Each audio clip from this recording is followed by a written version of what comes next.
You sit down in a movie theater, it goes dark, the previews begin. You're excited for your movie, but you know that previews can be an exciting experience as well. The preview begins with a man. He's balding, middle-aged, wearing a suit. You notice that he has a briefcase handcuffed to his arm.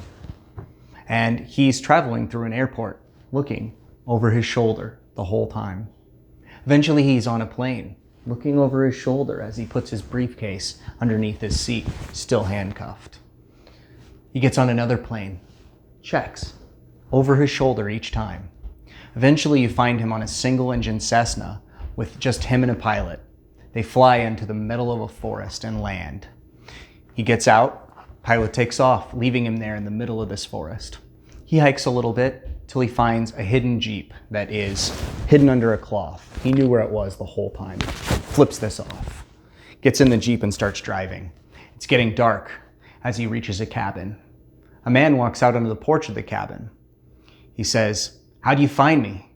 Briefcase man says, "I found you out of pure necessity. We need you." "Why Alaska?" The man on the porch says, "No snakes in Alaska." Indiana Jones 4.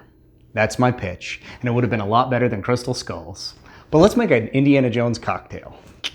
I'm your drinking buddy.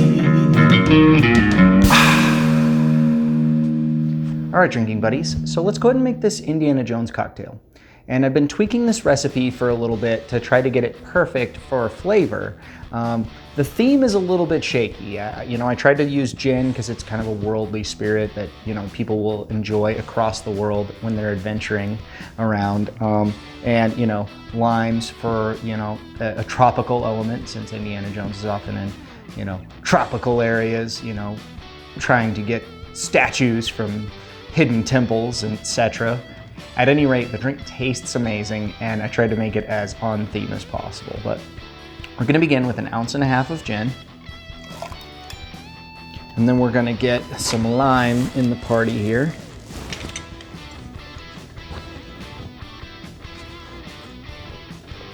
I'm gonna do 1/2 ounce here.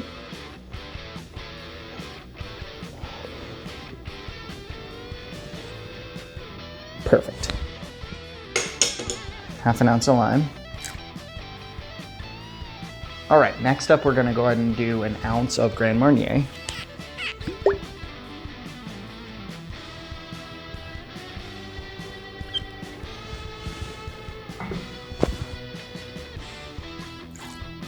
And next up we're gonna bring some bitters to the party. Now, if you're playing along at home, you could probably use Angostura bitters.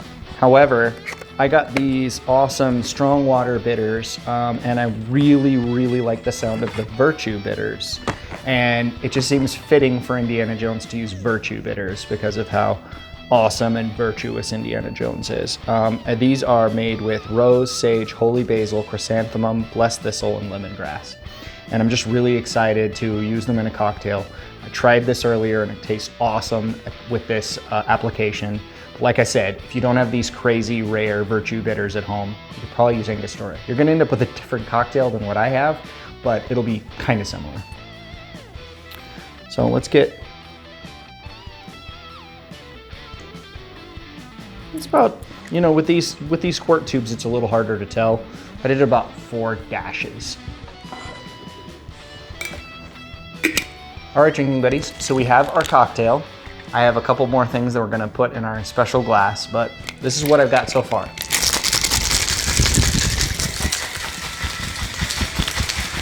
Let me go retrieve our glass. All right, drinking buddies. So I went ahead and made an ice sphere out of Earl Grey tea.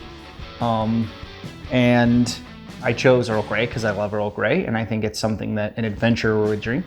And I thought the boulder seems extremely fitting since, Indiana Jones has a tendency to run from giant boulders. So we got our boulder of tea, and we're gonna pour over it our cocktail.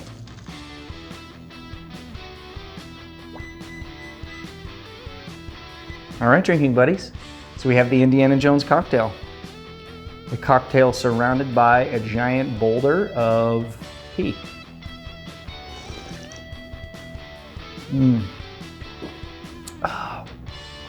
Oh yeah. So you get tea flavor like almost immediately. And that really complements gin. Gin and tea go really well together. But the bitters are coming to play here really nicely. I get a little bit of rose. I get a little bit of that chrysanthemum. Yeah, just really solid flavors coming through from those bitters. The sour element from the lime is really nice, playing really well here.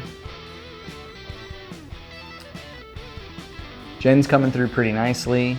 Tea's coming through pretty nicely. And as it melts, you'll get a little bit more of that tea flavor. But as of right now, it's mostly just helping to keep it really nice and cold, as well as when it dilutes, it's not watering it down. It's actually giving it more flavor, because that Earl Grey flavor, that nice black tea with bergamot oil just really comes through nicely. I think this is something our professor of archaeology might drink as he's being chased by a giant boulder. Thanks for watching. We'll see you on the next one.